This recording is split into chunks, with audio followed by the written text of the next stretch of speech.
Assalamualaikum warahmatullahi wabarakatuh. Kami dari kelompok rekomendasiku akan mempresentasikan tentang tugas CLO 1. Sebelumnya, perkenalkan saya Irsyad Rafidiesta sebagai ketua, dan teman-teman saya di sini ada Salsabila Putri, Dava Maulana Hiban, Zulfa Nur Fauziah, dan juga Riadela Salsabila.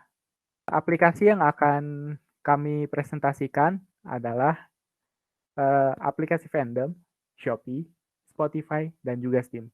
Aplikasi ini nantinya terdapat recommender system yang akan dijelaskan lebih lanjut. Perkenalkan, nama saya Salsabila Putri, ingin menjelaskan mengenai aplikasi fandom. Jadi aplikasi fandom ini sama dengan kayak Wikipedia gitu, isinya berita-berita, kita bisa ngeliat games juga, movie, TV, video, dan wiki. Next. Nah, bagaimana sih recommender system pada fandom bekerja? Jadi, fandom ini menggunakan paradigma hybrid dari kolaboratif dan knowledge base. Jadi, seperti pada contoh, ini kan ada top wiki sama hey fandom kan. Jadi, di mana si bagian-bagian ini tuh menampilkan yang paling top atau yang sedang trending berdasarkan akses oleh si user. Seperti itu. Terus next. Nah, terdapat pula penggunaan paradigma knowledge base. Jadi kayak contoh kayak gini. Jadi pada saat pertama kali mendaftar, user ini tuh diberikan fitur seperti gambar kayak gini nih. Gambar kayak di samping untuk memasukkan konten mana sih yang dipilih oleh user yang akan ditampilkan. Seperti itu. Nah, begitulah cara fandom bekerja. Nah, selanjutnya aplikasi Shopee akan dijelaskan oleh teman saya. Perkenalkan, saya Redela Salsabila akan menjelaskan aplikasi Shopee. Shopee merupakan wadah belanja online yang lebih fokus pada platform mobile, sehingga orang-orang lebih mudah mencari barang dan berbelanja. Berdasarkan pengamatan yang kami lakukan, aplikasi Shopee menggunakan content-based filtering dan collaborative filtering untuk menyarankan item baru ke pengguna dengan berdasarkan kesamaan karakteristik dari item yang sebelumnya disukai pengguna maupun histori pencariannya. Seperti pada gambar di samping, itu menampilkan barang-barang rekomendasi seperti hijab dan tas karena user suka mencari barang yang berhubungan dengan item-item tersebut. Next. Shopee menggunakan algoritma a priori yang merupakan salah satu algoritma untuk menjalankan pencarian frequent item set dengan association rules. Algoritma a priori sering dimanfaatkan di data transaksi market basket untuk memahami pola belanja seorang pelanggan dengan keberadaan algoritma a priori. Market basket sendiri itu bertujuan untuk mengetahui hubungan antara produk yang dibeli oleh konsumen dalam satu kali transaksi yang juga merupakan salah satu bahasan dalam data mining. Nah, begitulah tadi Shopee bekerja.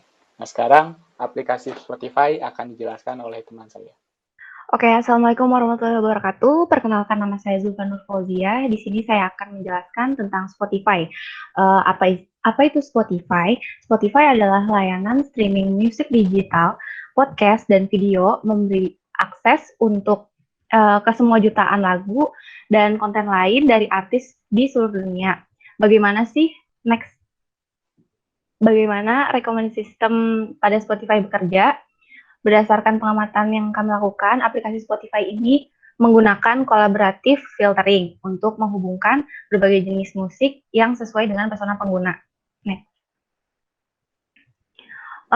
Oke, di sini tuh algoritma machine learning di dalam Spotify memberlakukan sistem matching.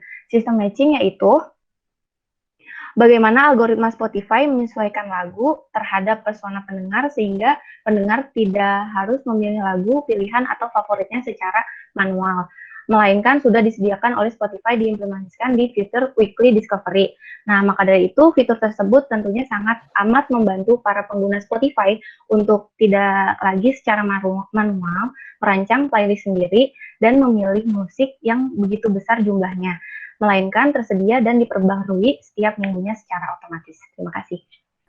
Selanjutnya adalah aplikasi Steam. Aplikasi Steam ini akan dijelaskan oleh saya secara langsung. Sebelumnya aplikasi Steam ini merupakan aplikasi jual beli game, khususnya di game. secara worldwide atau internasional. Nah, STEAM ini memiliki paradigma hybrid. Yang setelah kami amati, hybrid yang digunakan adalah collaborative filtering dengan content-based filtering. Nah, contohnya saya memiliki game bernama Raft.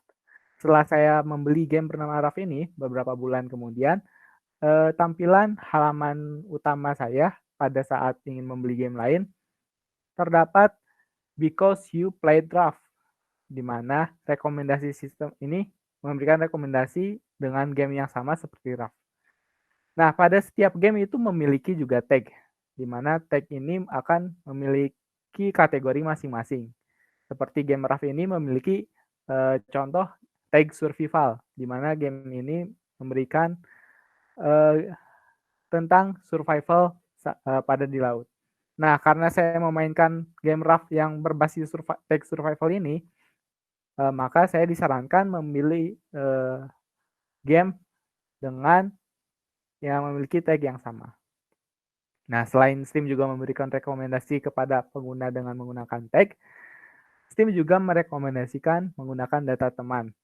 Nah, bisa dilihat saat di library game saya, game Raft ini memiliki siapa saja teman saya yang bermain game tersebut. Nah, tidak hanya itu, Steam juga memberikan menggunakan sistem ranking pada dari game dalam jangka waktu tertentu. Nah, contohnya game Fall Guys ini, karena saat ini sedang ramai di kalangan YouTuber, maka rekomendasi tersebut diberikan oleh Steam di bagian top sellers. Nah, ada juga bagian new and trending, ada popular upcoming, dan juga ada bagian spesial. Nah, Steam juga memiliki sistem rekomendasi yang bernama fitur Q, di Steam Discovery Q. Nah, fitur ini mengikuti paradigma hybrid dan kolaboratif dari paradigma yang sebelumnya telah dijelaskan.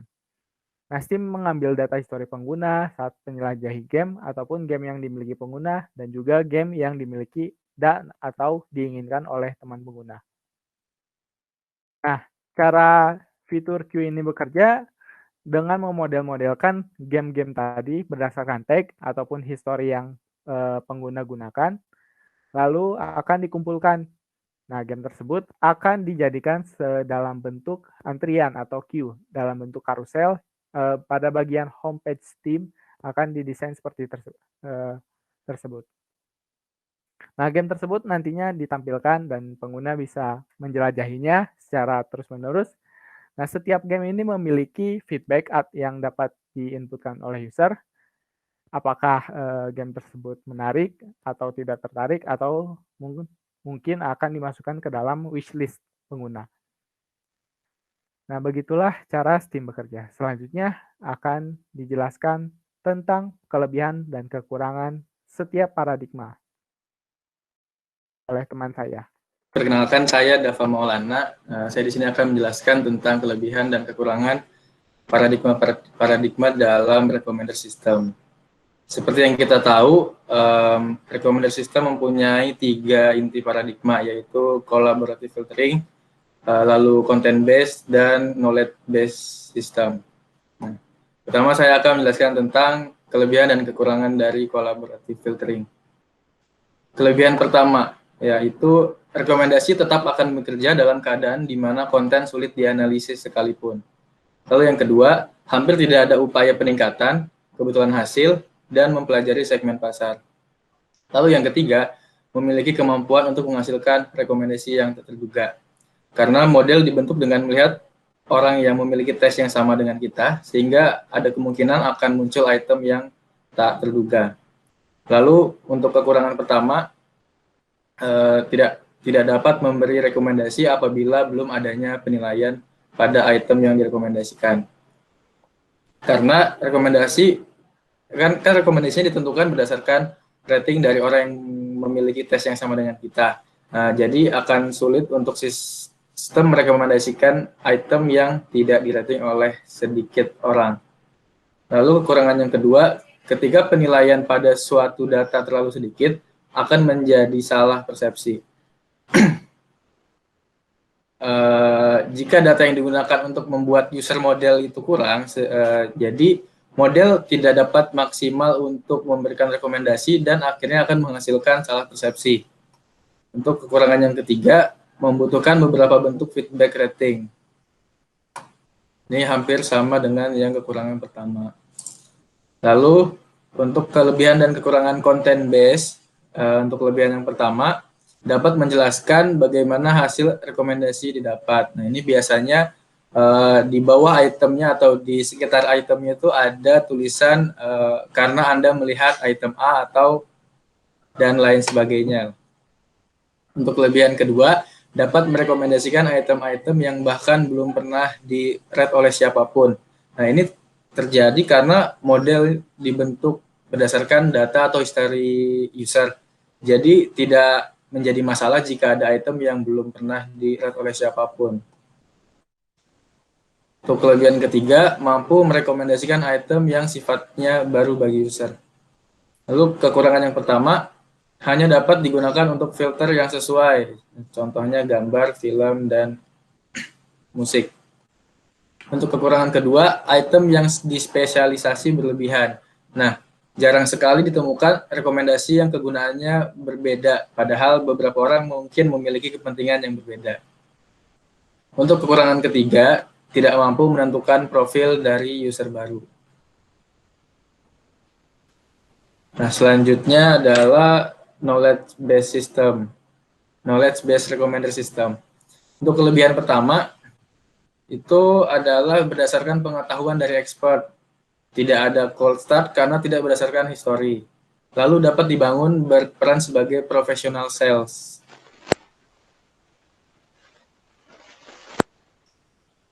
Lalu kelebihan kedua adalah sifatnya itu deterministik. Dan terakhir yang terakhir kualitasnya terjamin. Nah, ini karena item direkomendasikan berdasarkan data yang diisikan user dan pengetahuan dari expert, sehingga kualitas dari rekomendasi terjamin.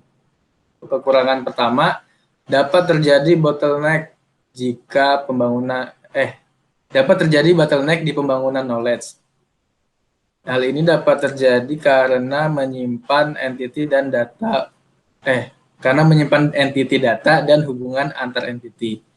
Lalu kekurangan kedua, tidak bisa untuk jangka pendek. Lalu yang ketiga adalah dapat terjadi kegagalan rekomendasi jika pengguna tidak memberi deskripsi yang jelas. Nah, seperti yang saya bilang tadi, user model dibentuk berdasarkan data yang diisikan user dan pengetahuan dari expert. Maka jika user tidak memberikan deskripsi yang jelas, maka akan terjadi kegagalan rekomendasi. Segitu saja presentasi tugas CLO1 dari kelompok rekomendasiku. Mohon maaf apabila banyak kesalahan.